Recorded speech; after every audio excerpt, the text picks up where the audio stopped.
This was a rap that was written to go with I have arrived, I am home, during the summer retreat. And it's just for a bit of fun. And we were going to perform it on New Year's Eve, but they ran out of time. Then I think some of the other guys are here, so maybe they can sing along with the chorus.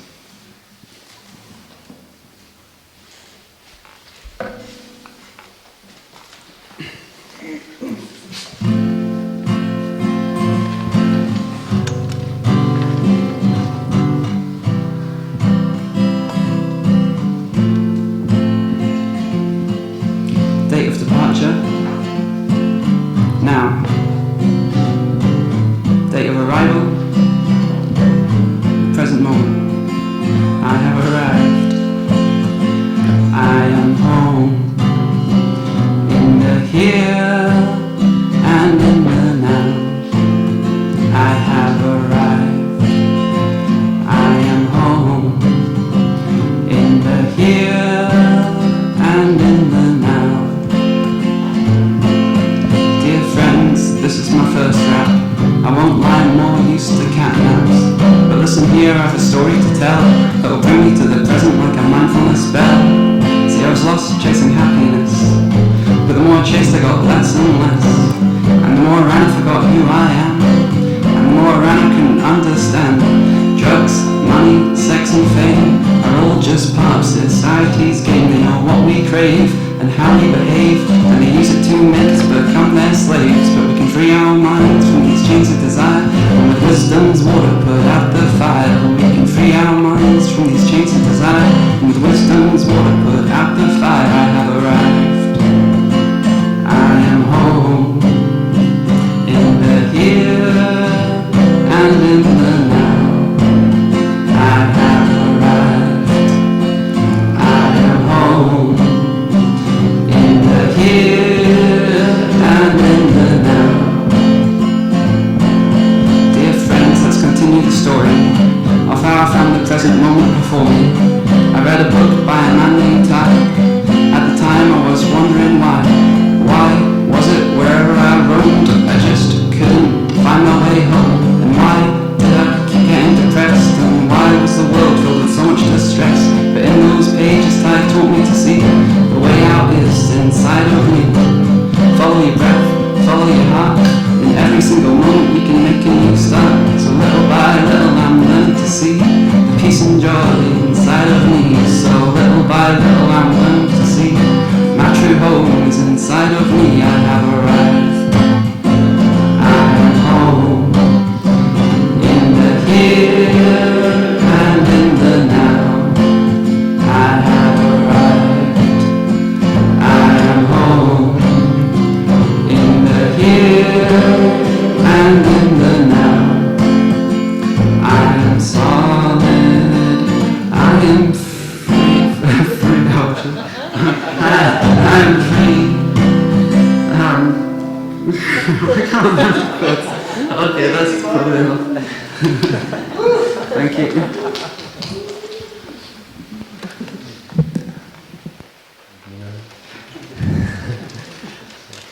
Thank you, Ben. And now I'd like to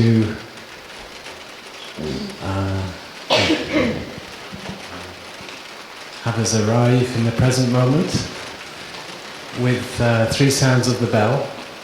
So please enjoy to come back to yourself, come back to your breathing. And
There is a gatha, a poem. It's a kind of haiku that somebody wrote about the sound of the rain on the hall of the meditation hall. So sitting in meditation, it said, it rains, nothing to obtain. It rains, nothing to obtain. So sometimes it's very nice to just be in that place where we're not looking for anything. We're just happy to be in with ourselves, breathing, smiling, happily dwelling in the present moment. And when we touch those moments of peace in us, we feel okay with ourselves and okay with the world. We feel okay with other people in our lives. And perhaps if we notice there is a difficulty with somebody, in those moments we have time to reflect, and we have energy to be generous and to think how we can maybe do something to help restore a relationship or make a new beginning with somebody. And this session this morning is on the subject of beginning anew. Beginning anew as a practice that Plum Village offers. It also very much connects with the Buddhist tradition. You've heard of beginner's mind. In a sense, the practice is always to begin anew. With each breath we come back to ourselves and we restore our sense of newness in ourselves and a fresh feeling of, here I am, this is the present moment. What has passed has already gone. I don't need to worry about the future. I take care of what is present. So coming back to the breath and the breathing, we do that. We begin anew with ourselves in each moment.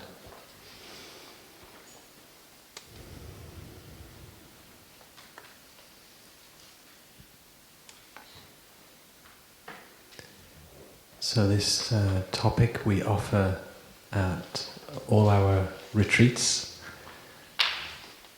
and of course it's quite relevant to the New Year week, since we make our aspirations for a new beginning in our life. We use the new year as a moment to really make a strong determination, a strong aspiration. So we can say, new year, new me.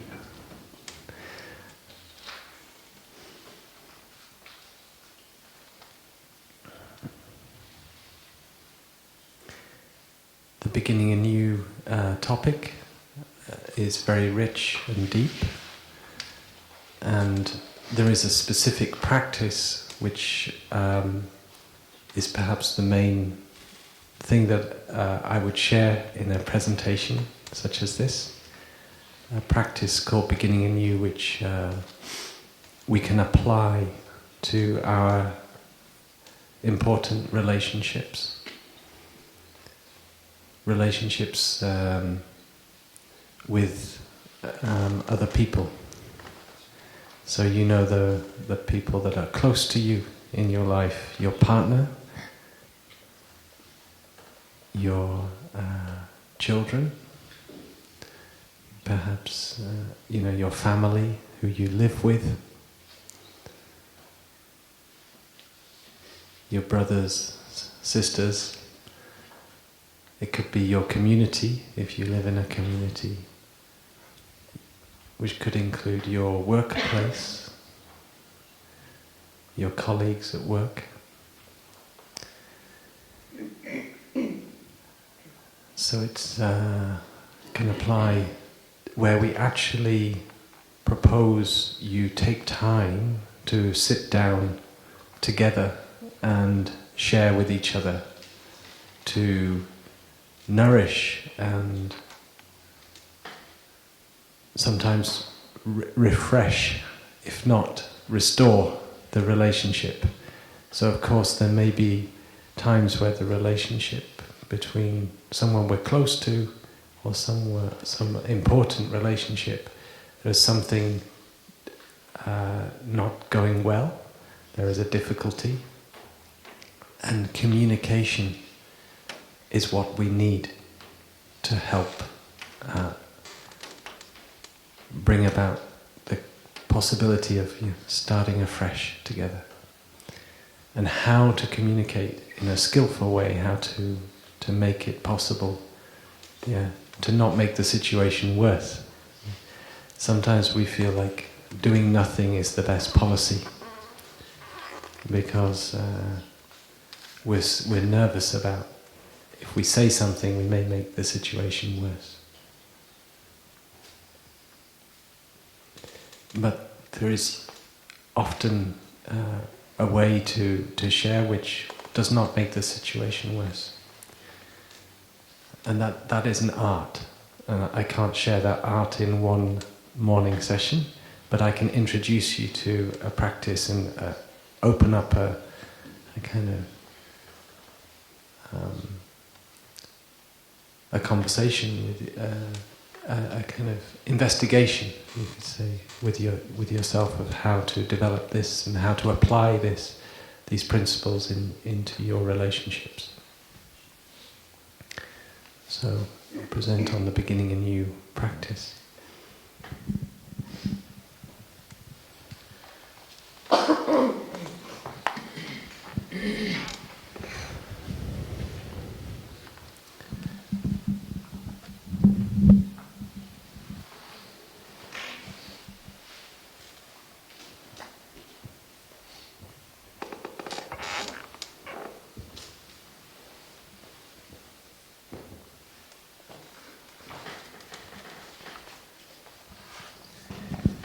But talk about relationships and the beginning a new practice. But before we go to that practice, I want to have some fun with you and just investigate who are we in relationship to.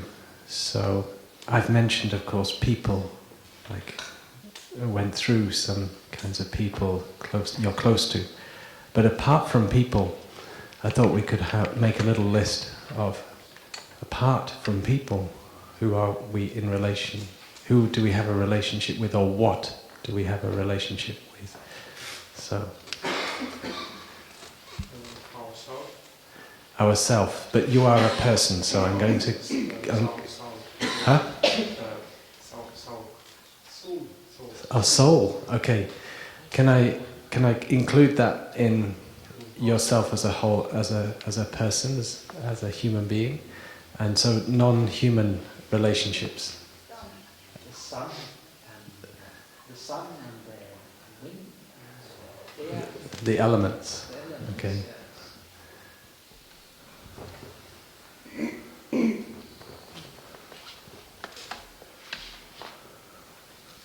Okay. Our environment. So our environment.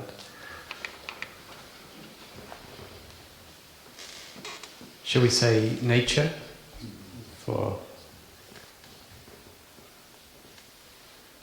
Can we say Mother Earth to just help us along there? Mother Earth, nature, the elements, the environment. Music? Music, yeah.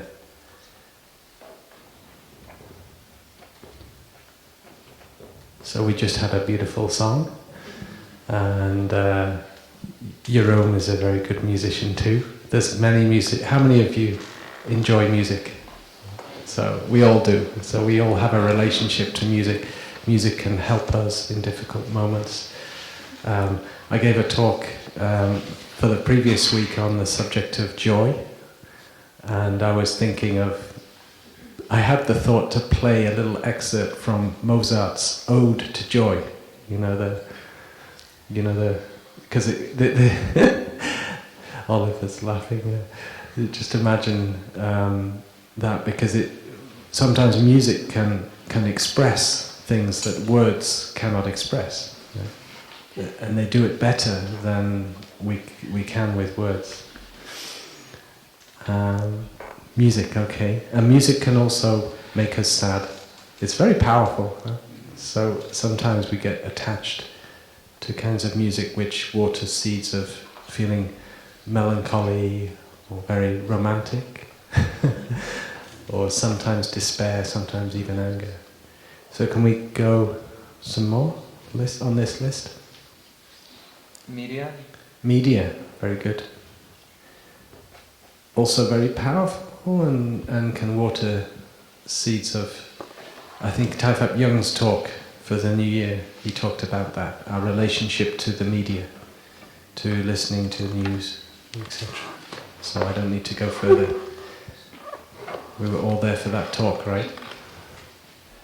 Virtual identity, like iPhone, Can I say devices? Or?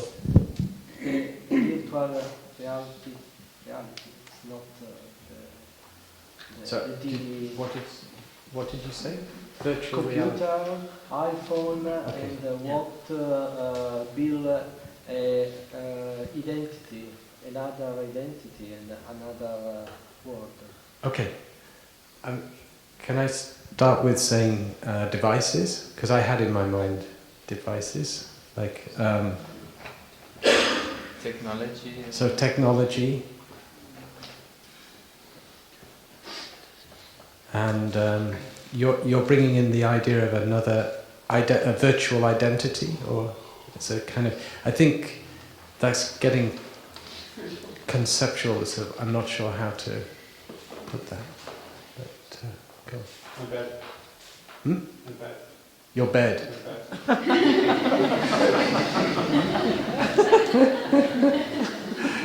Bed, sleep.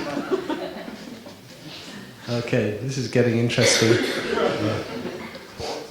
Huh? Sport, okay. I'm just looking for space. Okay, sport. Sex. There's somebody here. Our home, where we live, the physical The environment. physical, yeah. So our house, home. And then also our general possessions. Possessions. Well, yeah. So general, yeah. Going just to possessions. Okay. Including technology. And, yeah. Go. Work. Yes, of course. My dog. Your dog. So some animals. I was wondering when animals would come in. We got a lot of cats in the monastery and rats. Yeah, our relationship to animals, and also I feel like it's nice to put that also with Mother Earth and nature, but it's also pets. Sorry. Faith and religions. Okay, religions.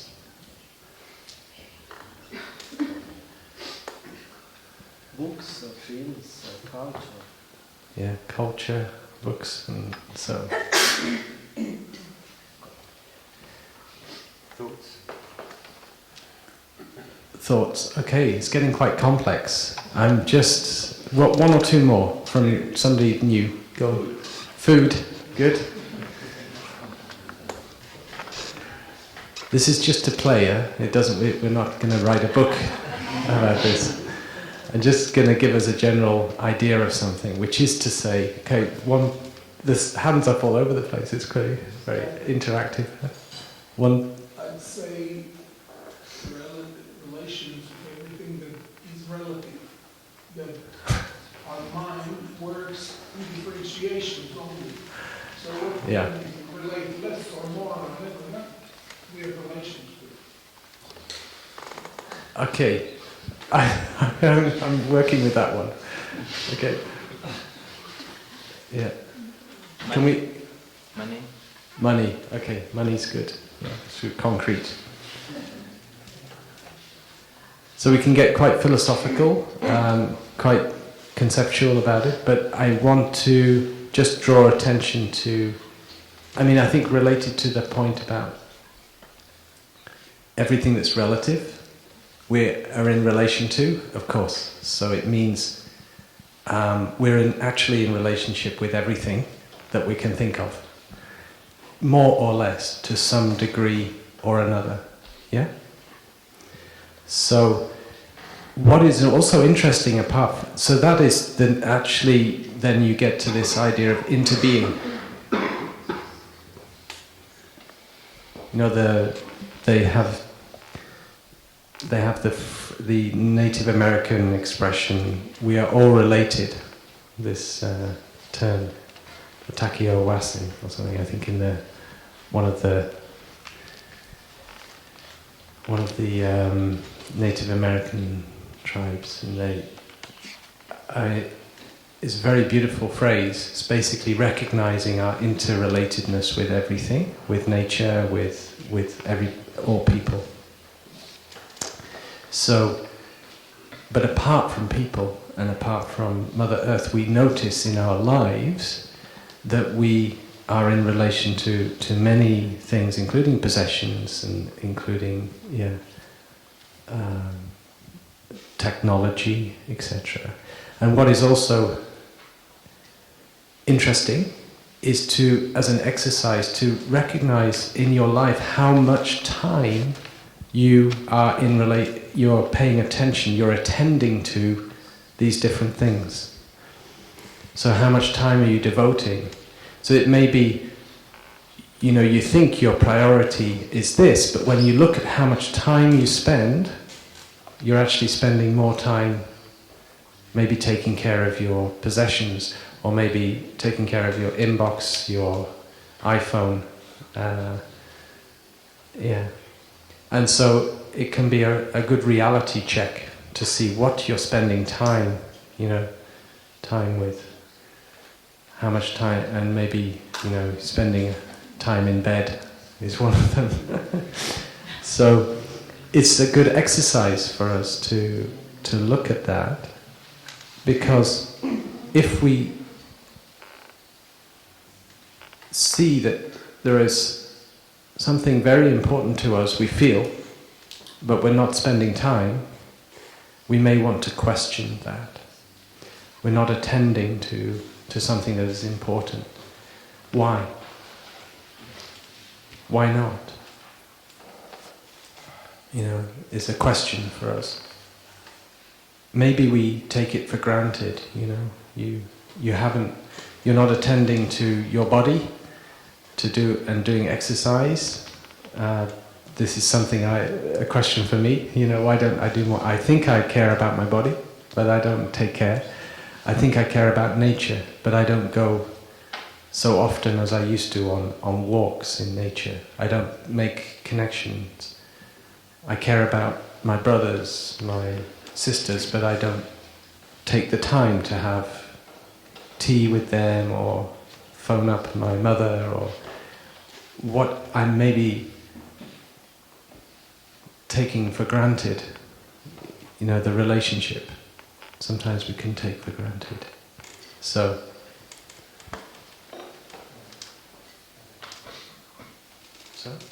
oh yes, okay. At the end of the day, can be a good time to reflect on how we're spending our time and what interactions we're having. Be those interactions with this list, or with people in our life. And to consider what comes up for us. Maybe we sit before we go to sleep and we go back to our breathing and we look at our day and we look at how we spent it, and what comes up sometimes is a small interaction with somebody that we'd forgotten about. Maybe with our wife, maybe with our child, with our friend. And there was an interaction, and somehow our store consciousness says, this is important. This interaction you had is not resolved. There's something not quite right about it. And you recognize that, and you look at that, and you have the wisdom come to say, yeah, this is how I would like to address this. You know, maybe tomorrow I will approach this person and speak to them and, you know, let them know that I felt, you know, I was sorry if I express a regret maybe that you spoke a bit unkindly or just a little bit too quickly, yeah, with somebody. So at the end of the day is another time for beginning anew by reflecting on the day. And for that we have a gatha on impermanence, which was just handed to me so I can read it. The day is ending and our life is one day shorter. Let us look carefully at what we have done. Let us practice diligently, putting our whole heart into the path of meditation. Let us live deeply each moment, in freedom, so that time does not slip away meaninglessly. So that is the impermanence gatha. Again, slower.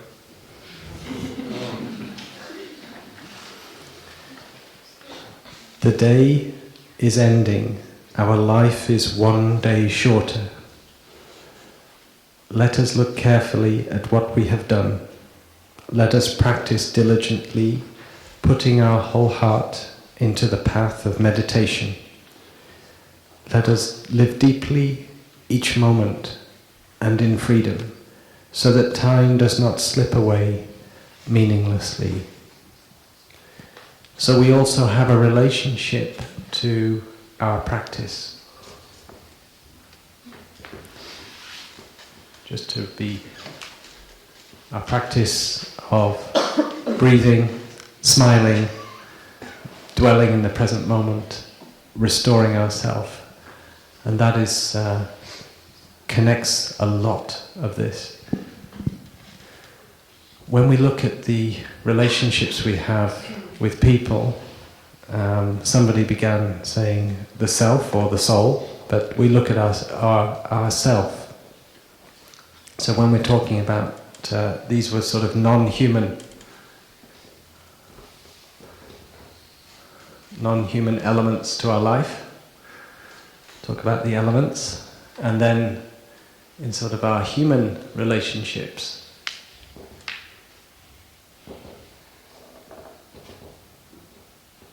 we start with ourselves, right?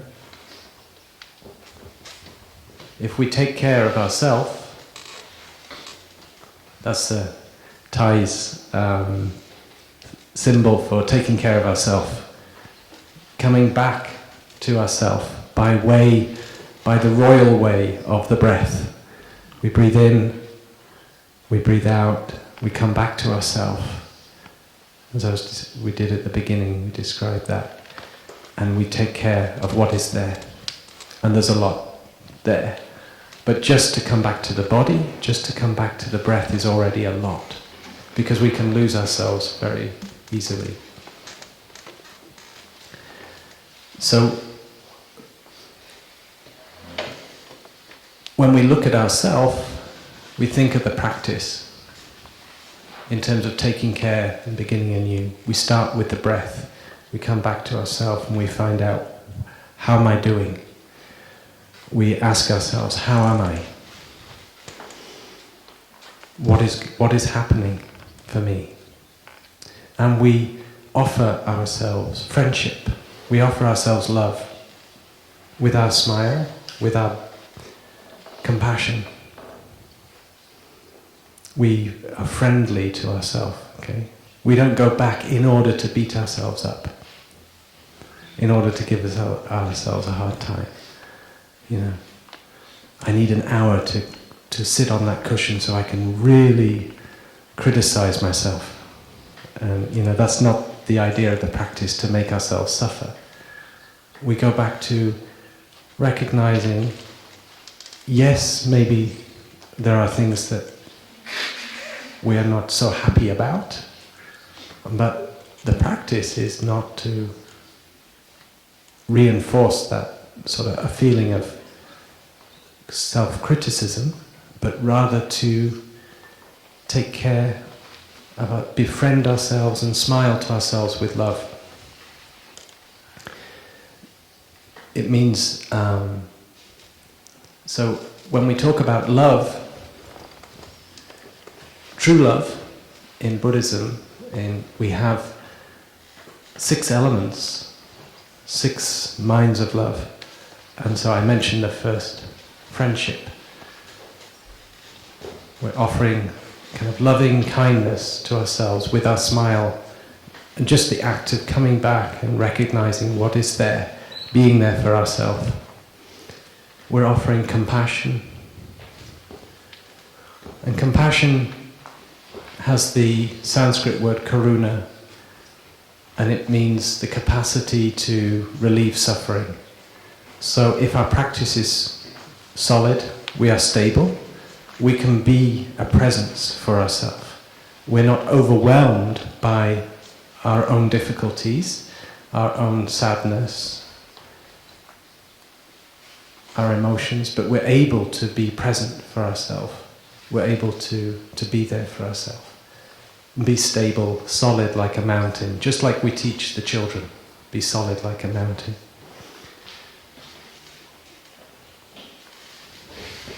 And I mentioned there was a talk on joy.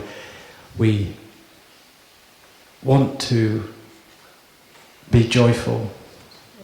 We want to offer ourselves, you know, the element of joy. So if we're too sad, we're too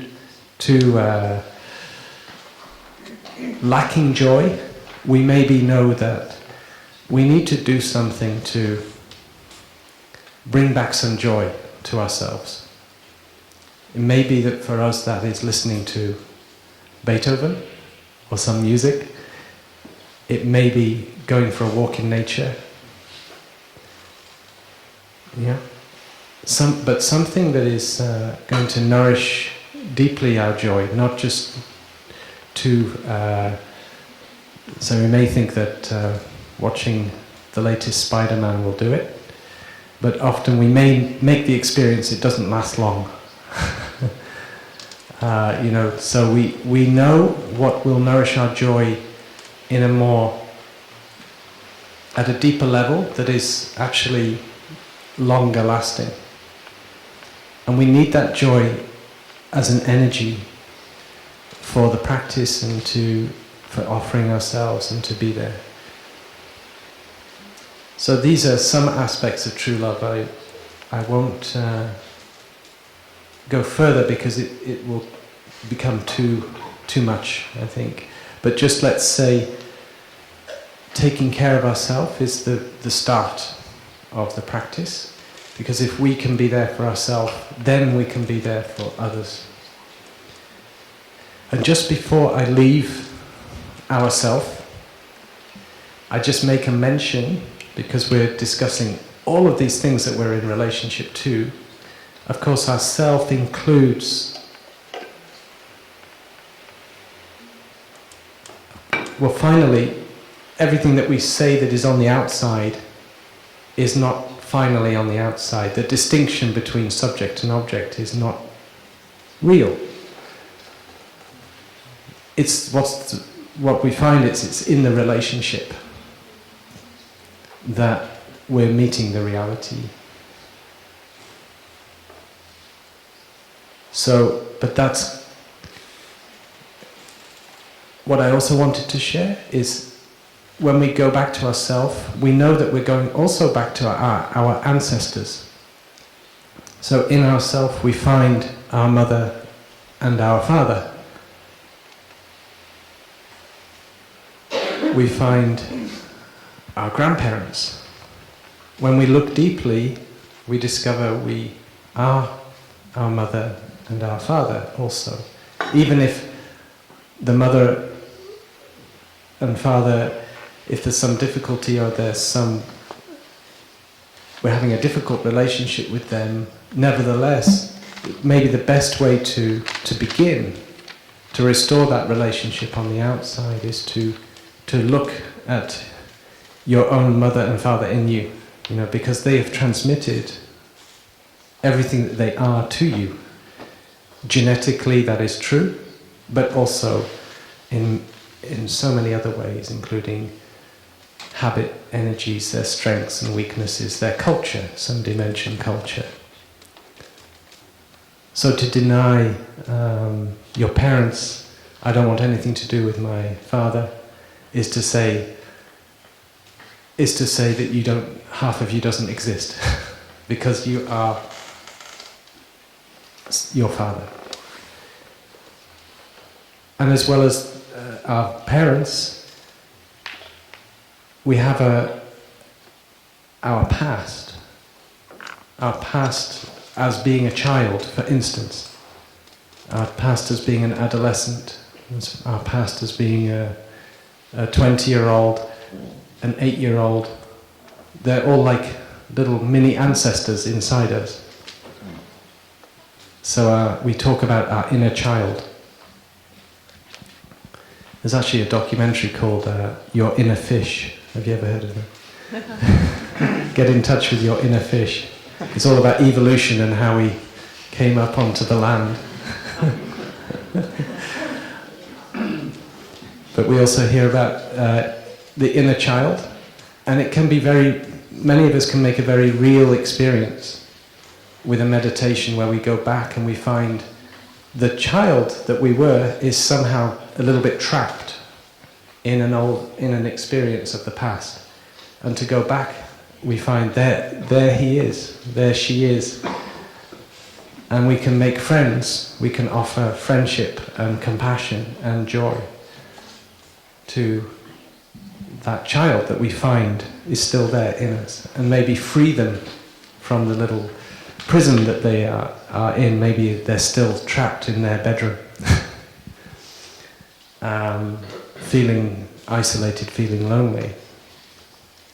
So there's a lot to do in just going back to ourselves. And when it comes to relationships with other people, that's really what the main point about this talk is. And so I've maybe need to get onto that. We talked about relationships with ourselves. The next we said our husband, our partner, okay?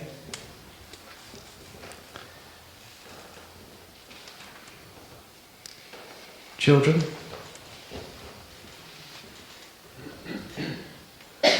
Siblings. Friends. Work colleagues. Our community. Maybe our neighbours where we live. Our Sangha, if we meet maybe we meet once a week, but they can be very important relationships for us. And of course, society at large gets a little bit amorphous, but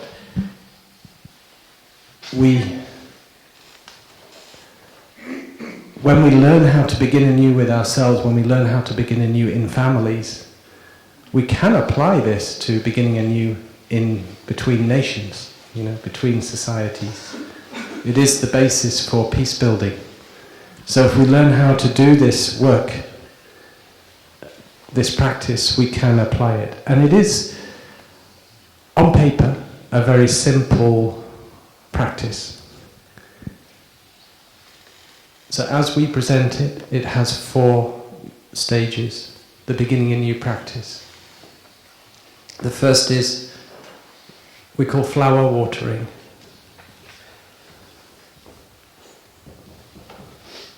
And this is to say, expressing appreciation.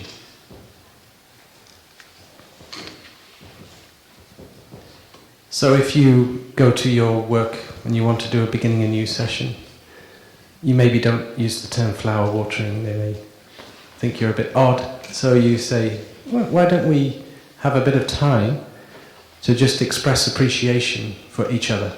It could be helpful. And I don't know how you can skillfully create that situation where you have a circle of your colleagues and you express appreciation, but I know many workplaces where they've done it and it's very powerful, very effective in helping the relationships in the work environment and also in schools. We've done that with teachers, and teachers find it's hugely beneficial because they have this shared aspiration to do wonderful things in their school, to teach, etc. But they don't take time, because they're too busy taking care of the children, to sit together and check in with each other. So really, what we're talking about now, moving into this, is something very concrete of just looking at our relationships with other people. This is sort of those close to us, the important relationships, and doing something very practical, checking in with that person or those people and building a way to communicate, to share together about the relationship, to restore and refresh the relationship. You know, and it turns out that that is fundamentally important. When we think of our important relationships and we think about expressing appreciation, we may assume that the other person knows that we like them, that we, of course, because we're married to them, right? Or they're our child, or we take them for granted, and we take it for granted that they know. So we may wonder, what is the point to share with them? But it turns out it just is actually,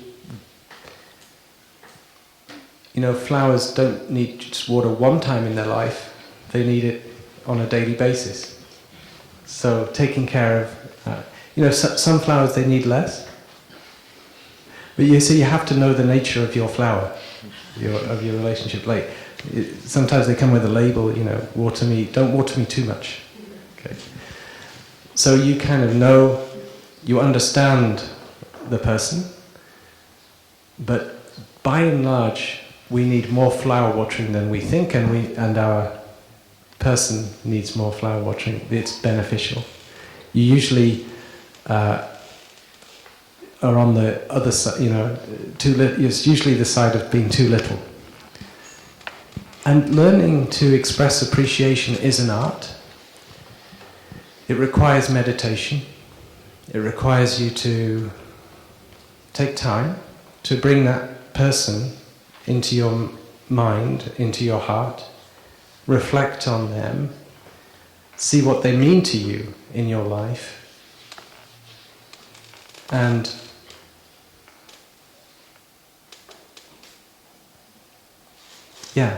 see what comes up when you consider them. And hopefully you'll be in touch with some gratitude for them being in your life. And if that gratitude is somehow masked by some difficult feelings, some difficult interactions, can you dig deep? Can you get to the place of gratitude for them, despite the difficulty? Because if you can, then you're in a place where you're going to be much more successful in resolving the difficulty. If you can get to the place where I can, despite this thing going on, I'm in touch with my gratitude for this person in my life. this difficult person, maybe.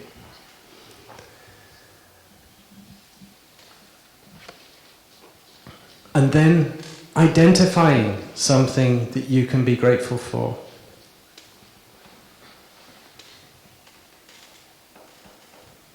The qualities that they have, what they embody, their actions. Can you see the kindness in that person? The kindness in their actions? The kindness in their heart? Is it evident to you? If it is, it's wonderful to see that. And it can bring you joy to become mindful of the kindness of this person in your life, to become mindful of their good qualities. It can inspire you, and it can make you feel, wow, I have such a person in my life. Very inspiring, very beautiful. I'm so lucky. And they give me this, and they have done this for me, or I see them doing this for other people. I see them taking care of this and that. Maybe the gardening. You know, maybe they do a little bit more tidying around the house than you. Whatever it may be, maybe they cook really good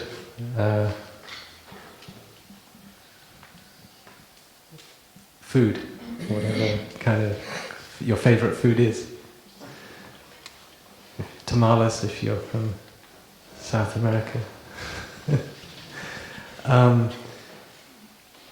It's just something to take time and express appreciation is something useful to do.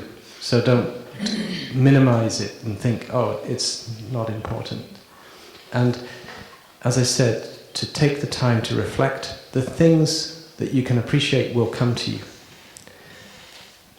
So you're watering the flower in the other person.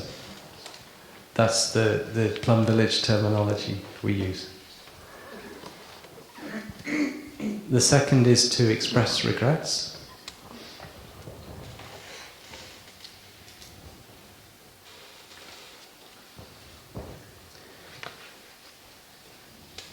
And once again, as I was sharing about with the impermanence Gata, if you reflect on the day, you may be in touch with a moment in the day where the interaction was not so beautiful for you. You feel it was okay, but it made you feel uncomfortable. Or maybe it was something really big and you're actually angry at that moment. And so maybe when you sit and you breathe, you're in touch with anger when you think of that interaction with that person. But you take care of your anger with your mindful breathing. And maybe you get to a point where you see your responsibility in what happened. Yes, maybe you have the anger has a reason for being there. They also did something, they said something. But you breathe for a while and you recognize, oh, I also had my part to play in how this came about. And that can be really wonderful. It can help also the anger to be less intense when it's not all about blaming the other person, but you see, oh, I have my part in this. And if you can go to that person and express your regret, the sooner you do, the better. Once it's clear for you what you want to say, go to that person and let them know what it is. You know, the other day we spoke and I shared this. You remind them of what happened, and I'm not sure what happened for you, but I'm concerned that, you know, I may have hurt your feelings, or I felt uncomfortable. You know, you don't assume that you know what happened for the other person. That's kind of their business. But you maybe have a guess. You say, I'm not sure, maybe this, but for me, this is what happened, and I want to express my regret. I feel, and I'd like to begin anew and try to do better in the future. Often we say things that we have some regret because we're too rushed, too busy. We had a good intention, but we were stressed in ourselves. So we may also let the other person know it's not necessarily something you did.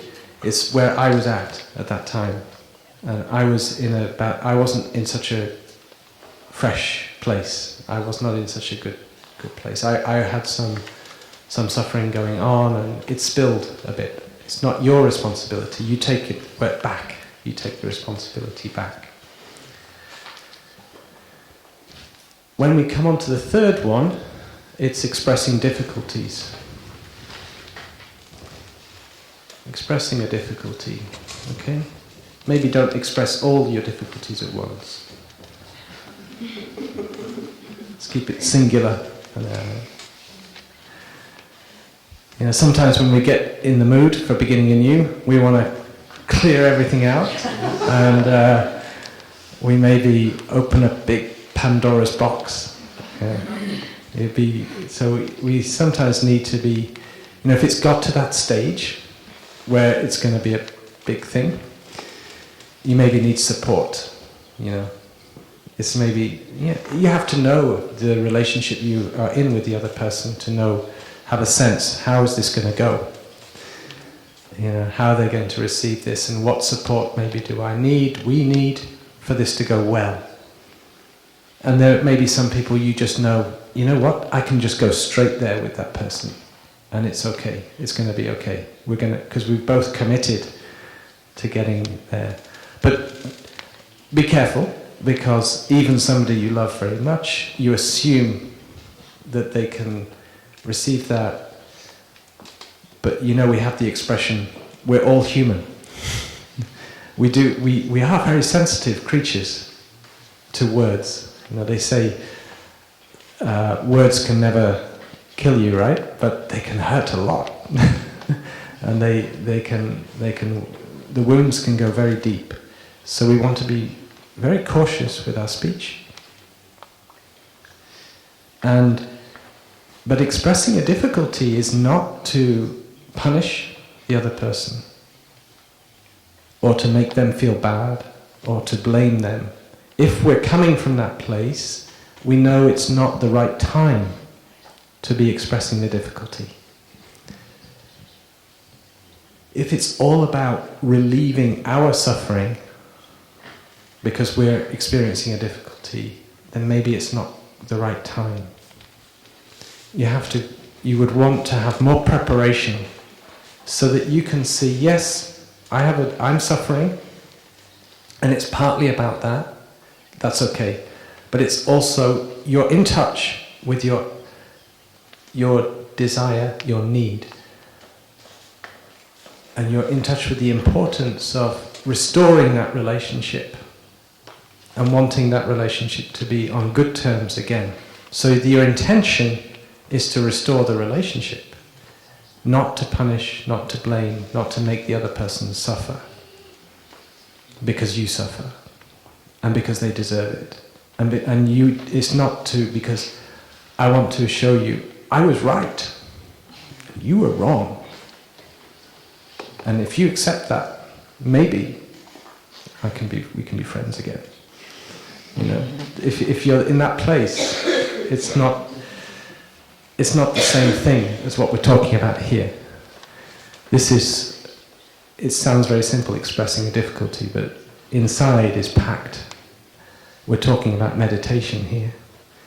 We're talking about looking deeply and seeing that there are always causes and conditions for whatever somebody did in their past, because they also contain their ancestors, and they're in relationship to all these things. And they have their wounded child inside. their projections, their perceptions, they're perceiving things differently. So we have to give space to other people. Do you have an example of this process, like expressing difficulty, like?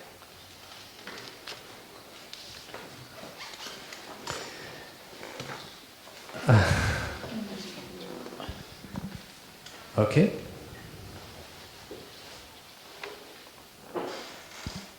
Does anybody have an example they would like to share? Where they successfully shared a difficulty?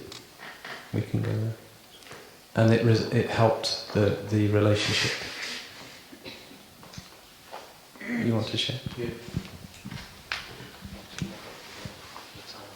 Okay. So it was in our working group, and one of our team members asked if they could have the working day off because they want to do something else. And I expressed the difficulty and told them that if they did that, probably I would feel annoyed, and that I'd prefer it if they didn't do that. And then we had a conversation about it, and it worked out fine.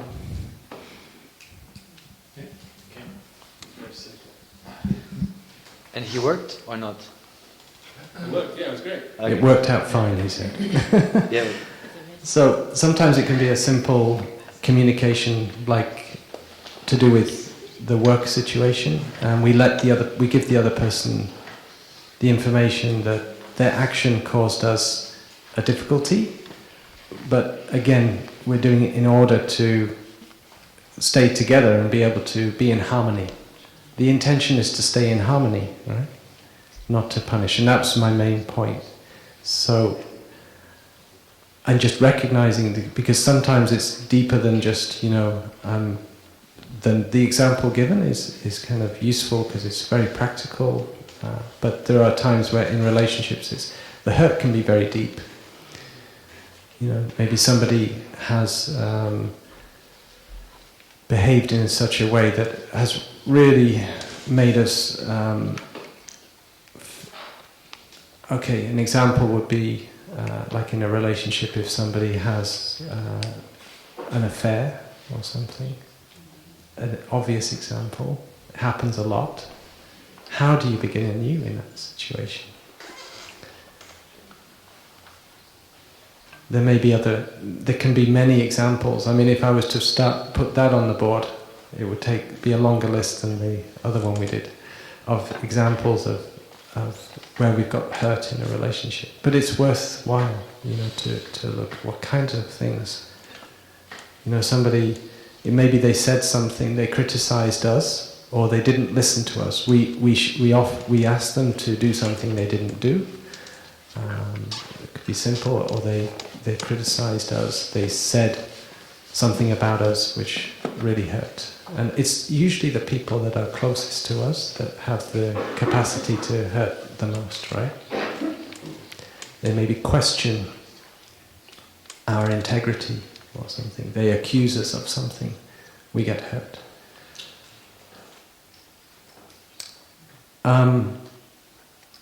It takes a lot to go to somebody in that circumstance where we've been really hurt because we have pride and we don't want to get hurt again. So apart from the desire to punish, there is also just we don't want to get hurt again. And we have our pride, and we want to say, I don't need you. So sometimes in a divorce situation, you say, I don't need you and you're no longer part of my life. You did this and that's enough now, okay. But actually, maybe you've changed the form of the relationship and maybe that was necessary to do. Maybe it was important to have that divorce. But the relationship is still there, whether you see them or talk to them or not. So at some level, the beginning anew process needs to happen. But that is... let's just, coming back to the simple nuts and bolts. If you express a difficulty and your intention is to give information And it's always good to do these first 2 stages first. Why? Because if you can't be in touch with the gratitude, I shared this at the beginning, if you can't see something positive to say, and perhaps directly in relationship to the issue as well, it's going to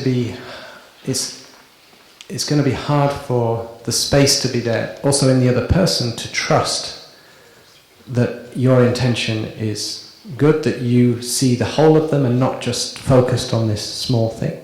And also for yourself to have the person in a wider perspective, to see them more than just that problem, just that difficulty.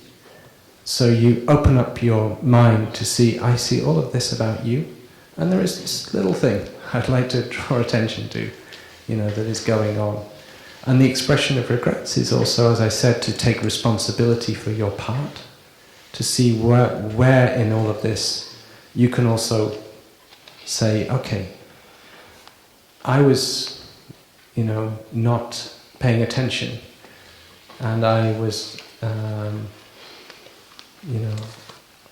there can be many examples of, where you can see your part in it, Maybe I didn't communicate well enough my need to you, and so you did this. It could be in relation to a work environment, for instance. In terms of getting onto examples, because that was asked, we like to have time to actually have people come up and to do together, to be a live example. I don't know, I just mentioned that now in case there's any couples or friends that would like to do that. Please let me know. I will ask you in a minute or two. Just to finish this list, number 4. It's been rendered differently, but for now, there is, just to say, sometimes 2 types of difficulty. There is the difficulty which is just in the moment, short term, and then there is the long-term difficulty, and they need different approaches. So I'm somewhat skipping over that. But to say 4 is expressing our aspiration.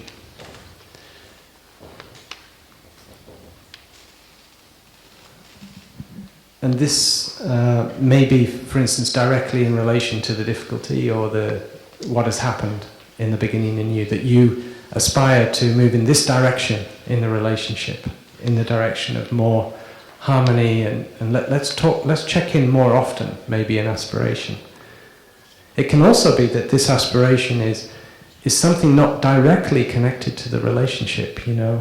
I want to do this course on whatever, non-violent communication.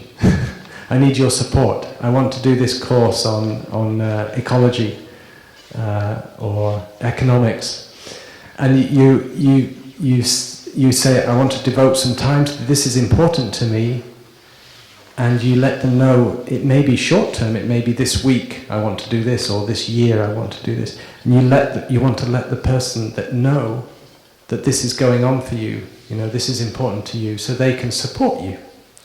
So you get the support by giving them the information.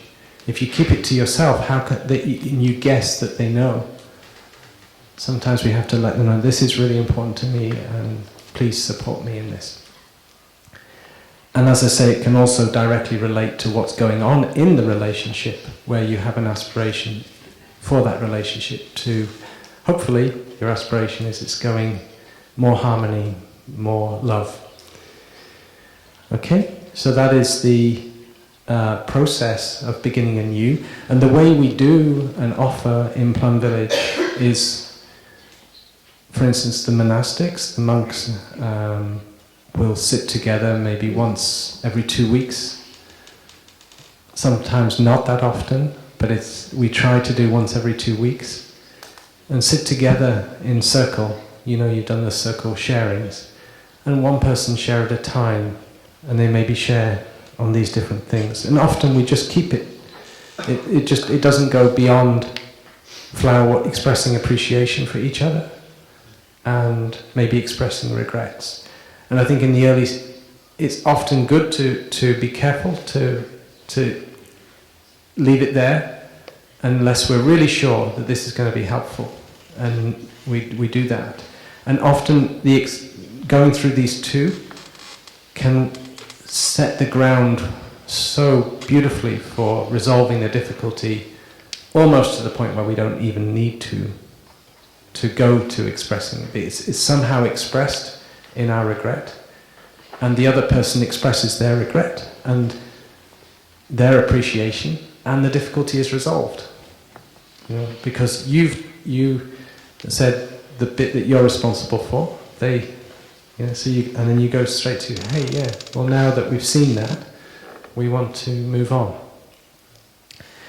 So, as I say, in terms of the form of the practice, we actually create a time, a space. We create a beautiful space. We have flowers in the center. And this is done in families as well. You have a room and you maybe have candles. You know, in the work environment, maybe not candles, maybe not flowers, but you see, it depends on the environment. But you can make the space feel somehow beautiful in some way, and sacred. You create somewhat of a sacred space. You close the door, you know you're not going to be interrupted that time. You turn off your phones. You're not going to be distracted. This is important. We're taking time to be together. And during that time, and you have a bell, and you breathe, you do go back to yourself and take care of yourself first. You have maybe 5-10 minutes for that before you go into the beginning anew. And then, very mindfully, the brother, as we do it, will go to the center, pick up the flower, take the flower back to his seat, put the flower down, look at the flower to remind him of his intention, his good intention. And then say, dear Thai, dear brothers, I would like to practice beginning anew. I would like to express my appreciation, maybe for the Sangha, the brothers, a number of brothers, maybe for one brother in particular.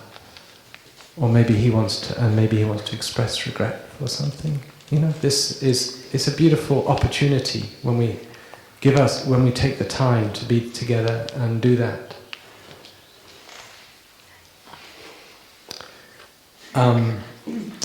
When we do with the children's program in the summer, we also set up a beginning anew session between the parents and the children, the parents and the teenagers, and the examples from that are very hard, very emotional. The parents are usually the ones crying, and the child's like, "Oh, Mom!" But somehow it's very powerful, and things get resolved. And there is something about the group energy, something about coming together and supporting each other. So it's not just the mother and the child, but it's mothers and children, fathers and children together. And there is somebody facilitating, maybe a monk or a nun in the case of Plum Village summer retreat, and it can go very, very well. I mean, we have lots of good examples of that, but I won't go into it.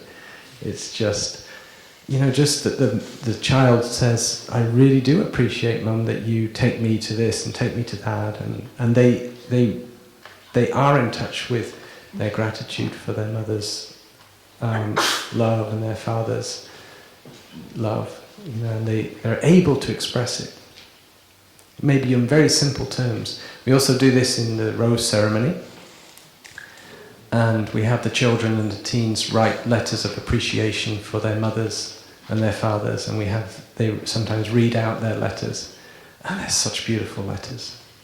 So just to take the time to list things that you appreciate, it brings you so much gratitude. The child, the teen, they really enjoy, they totally get why it's important. You don't have to really persuade them, but you just create the condition let's set aside some time to reflect. So the real work of this is actually not when it's partly in it, but it can be the preparation time. The more time you really meditate and reflect on that person in your life. The session can last for an hour. And as I said, we've done this in schools with teachers, and it can be very powerful. Teachers sometimes say, because the other thing that's really important to share, and we are running out of time somewhat, but the nature of perceptions. Language is a very wonderful thing that we have as human beings, the verbal language, I think we can communicate with animals and plants too. Many people are becoming more, learning that art. But for us humans, we communicate through words, through language. And we have the experience that, that allows us to do many things. It allows us to work in harmony, to understand each other, to achieve great things, right? And it also can create wrong perceptions. We can misunderstand each other. And not speaking, is also a problem, as I said at the beginning, when we choose, say, I'm not going to say anything because whatever I say, they just fly off the handle and it's terrible. So I'm not going to say anything. So that can be our strategy. So whether we're using words or not using words, but all the time there is perceptions being built up about each other, and we can't avoid that. So part of this process is also to check our perceptions, check our perception, and ask the question, are you sure?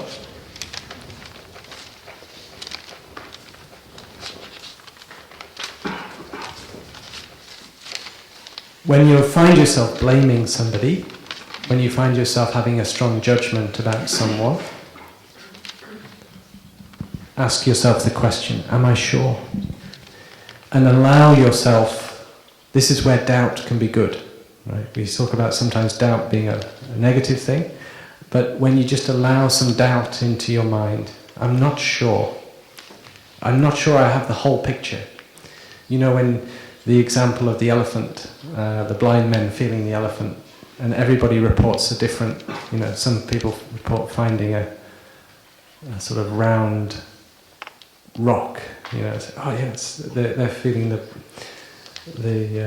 body of the elephant, and somebody is feeling the trunk, somebody the tail or the leg, so they feel it's like a tree trunk, So everybody, all of the people, the blind people feeling the elephant, they are saying the truth of what they perceived, of what they experienced.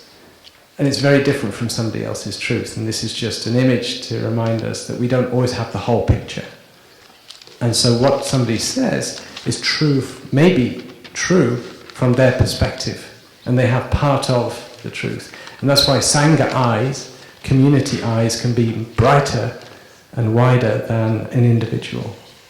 So to be humble about our perspective, our capacity to see the whole picture, and then even what we do perceive directly, it is our experience, we even question that and say, well, am I really perceiving this correctly? And just know that most of our perceptions are wrong. We have the expression, where there is perception, there is deception. We're likely to be being deceived by our way of filtering, our way of interpreting what we're seeing, what we're perceiving. We're likely to have it wrong in some way. When you when we want something to be like something, we project that desire onto it, and then we get the feedback that that's what it's like. Could be a person, we really want that person to be the perfect person, right? So we kind of project a bit onto them, that that's who they are. And then they turn out not to be quite that person that we've projected, and we're angry with them for not being that person we projected onto them to be.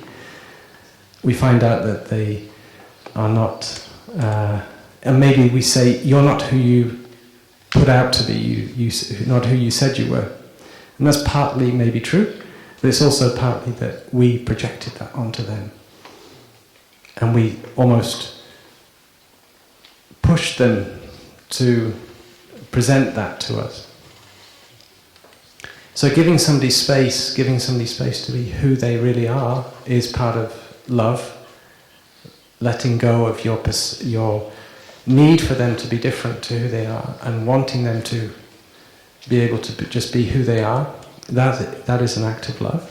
Giving somebody freedom, somebody space to be who they are. So, yeah, as we can see, it's a complex subject when we talk about perceptions. I found it very helpful, so I'm just going to share it. A little way of an exercise you might do. 2 circles.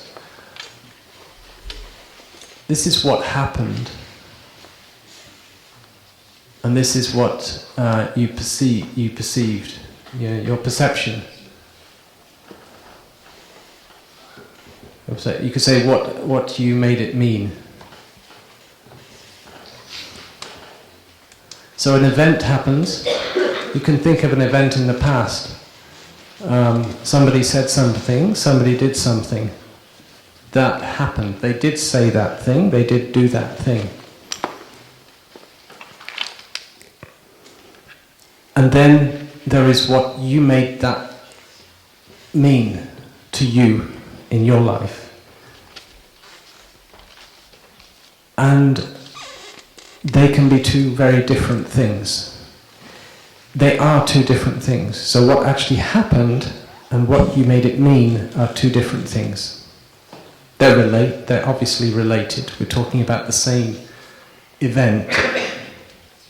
But what actually happened and what you made it mean are 2 different things. They maybe go together and match somehow.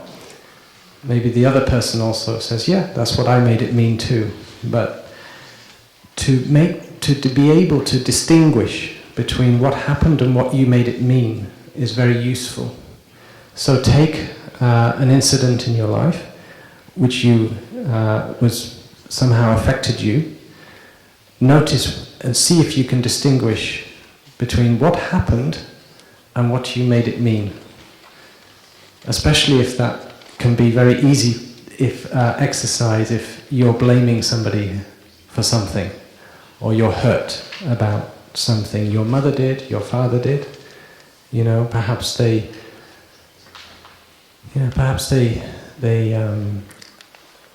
what one thing I've found interesting, maybe our parents are passing on some suffering to us that they received in their past. And they pass that on to us, so they say something mean to us. And it's their habit energy that they have passed on, that they said that mean thing to us. But they didn't really mean it. They just couldn't help it, because it was transmitted to them. Yeah. Go ahead. Isn't it also what comes along with the parents from their ancestors, but also not only their ancestors, but also sort of the microbiology and similar things that comes along with that ancestral line that wants that to continue and sort of wants that. Sorry, I think it was a different dream. Yeah. Things do tend to want to continue, be it suffering or happiness. So somehow there is this, until things are understood clearly. So, what I'm just offering here is a little tool for your toolbox to do a little mental exercise to see. And I'm trying to think of a good example. Does anybody have one ready-made coming up for you, Ian? Something happened and something you made it mean. Yeah, I think a lot of us have got these. It's difficult sometimes to put a finger on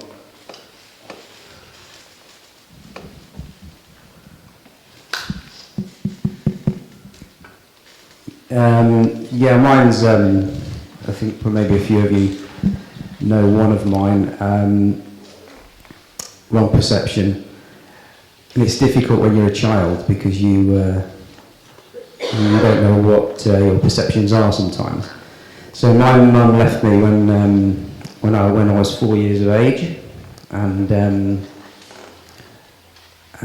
my grandmother brought me up with my grandfather, and she had a huge amount of suffering, and that was passed on to me because my grandmother said to me when I was growing up that my mother didn't want me, and this was a perception I had, and it wasn't until later that I met up with my mum that the reason why she left me with my grandparents was because to protect me. And she did really love me, but she felt that I was going to have a better life with my grandparents. And there was a lot of wrong perceptions there because then I resented my grandmother for this. And as I grew up, I realised that it was because my grandmother was suffering so much because of what happened to her in her past. So instead of having the wrong perception of real dislike and in some instances hate for my grandmother for doing this, to actually sit with it and meditate on it and realise that this was suffering that had been passed on to my grandmother, and she couldn't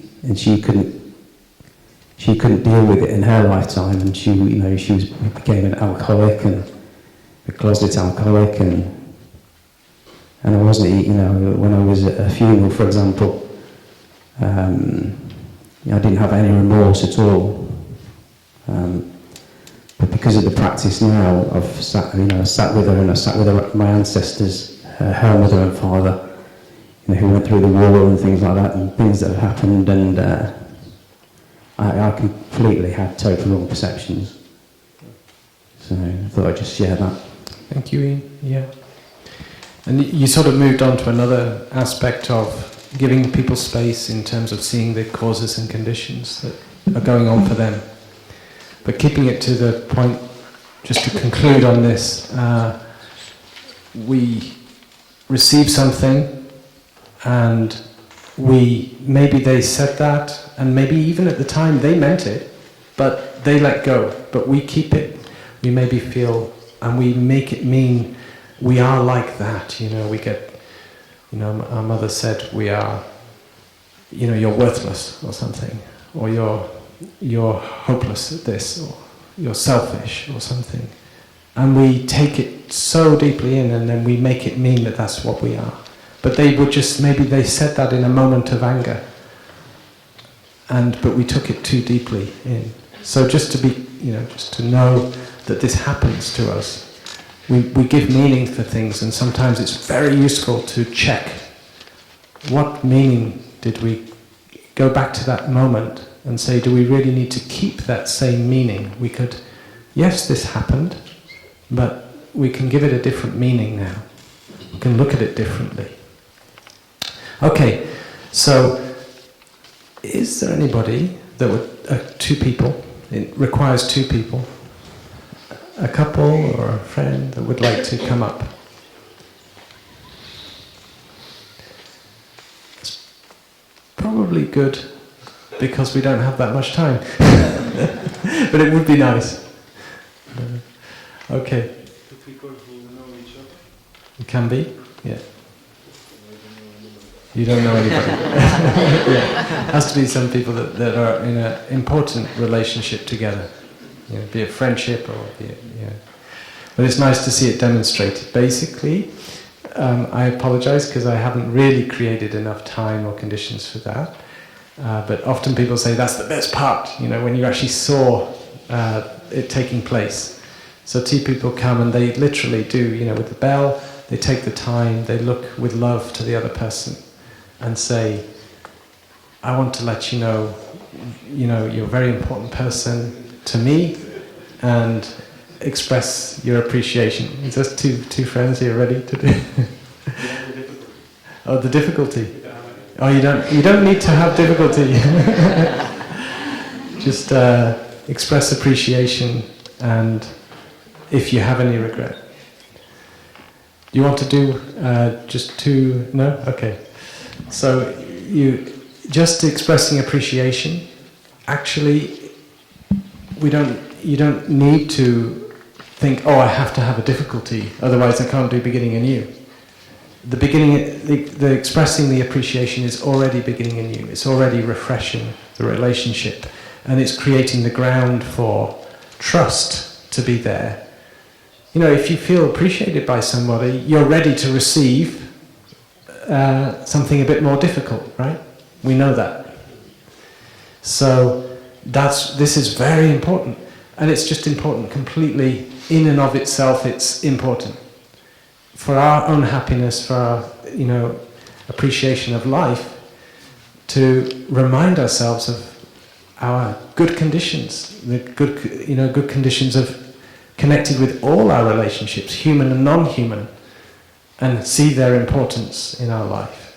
But this practice of expression through language, through sitting together, through actually saying things to each other, and through also reality checking our perceptions, so important.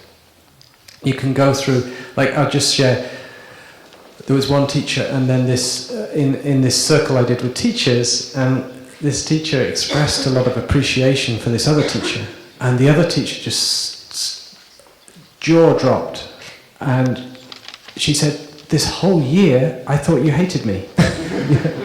You just did, because you pick up on the wrong signals, and you were too busy, and you didn't, and then you discover that the person really appreciates you.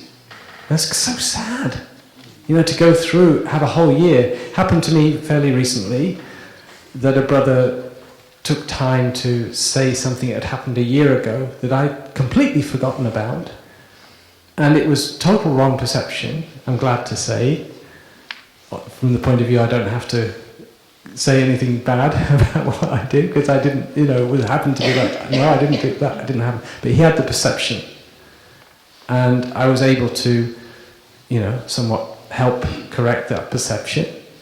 But that had been carried for a year and was influencing the relationship. Not entirely, it's not that we weren't getting on, but it was influencing, because the perceptions hadn't been checked. So this can be done regularly. We say once every 2 weeks. In a family it can be once a week, between you and your partner, between you and your whole family.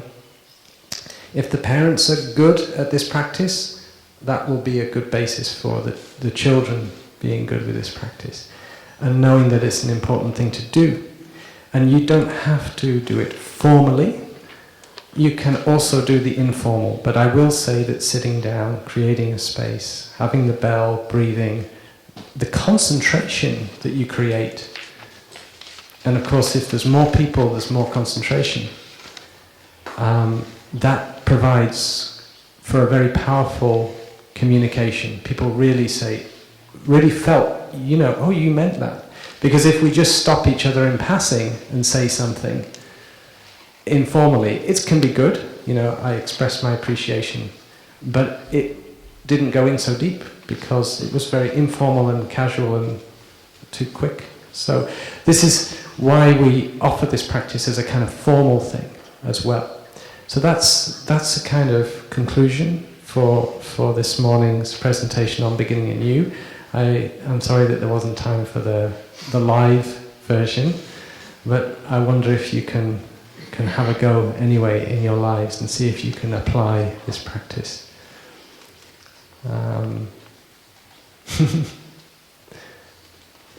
So we have 3 sounds of the bell.